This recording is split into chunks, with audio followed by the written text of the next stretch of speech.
नमस्कार दोस्तों। आज बिहार की माताएं जितिया पावन का एक व्रत रखती है, जो अपने संतान की सलामती के लिए, उसकी तरक्की के लिए और उसकी बेहतरी के लिए, सुरक्षा के लिए भगवान से एक प्रार्थना करते हुए माताएं निर्जला टाइप मतलब बिना जल लिए हुए ही व्रत करती हैं और बहुत ही कठिन व्रतों में से एक व्रत माना जा रहा है। पूरी बिहार की महिलाएं आज इस व्रत के थ्रू पूरे भारत के अपने सभी संतानों के लिए, बेटों के लिए, बेटियों के लिए व्रत कर रही हैं। और आज ही के दिन भारत सरकार के एक निर्णय के कारण जब ऑपरेशन सिंदूर जैसी घटनाओं के बावजूद भी जब हमने पाकिस्तान का पूर्ण रूप से बहिष्कार कर ही दिया है, तो फिर ये क्रिकेट क्यों आया? क्या हम क्रिकेट के बिना नहीं रह सकते? क्या भारतीय मीडिया या भारत सरकार ये दिखाना चाह रही है कि बीसीसीआई को अगर स्पॉन्सर नहीं मिलेगा, बीसीसीआई अगर क्रिकेट नहीं खेलेगा तो करोड़ों का नुकसान हो जाएगा? क्या ये नुकसान अमेरिका के साथ टैरिफ वार से ज्यादा नुकसान है?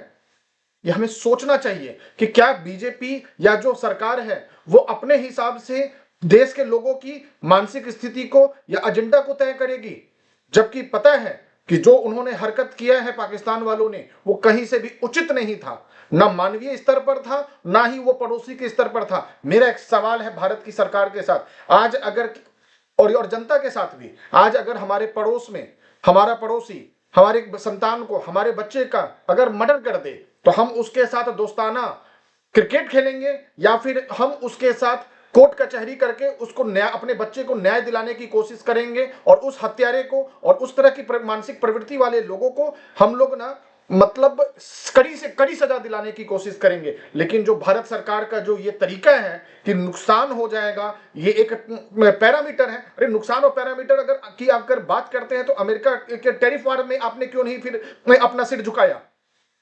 जहां पर आज हमारे बच्चे का सम्मान किस बात की? अगर हमारे बच्चे ही नहीं रहेंगे, हमारा भविष्य नहीं रहेगा, अगर देश की जनता सुरक्षित नहीं रहेगी, तो इस पैसे का क्या करना? इस देश का तो कुछ भी नहीं हो सकता अगर जिस तरह से आप डिसीजन ले रहे हैं। यानी आपके हिसाब से सब कुछ होना चाहिए, ये कहीं से भी उचित नहीं है।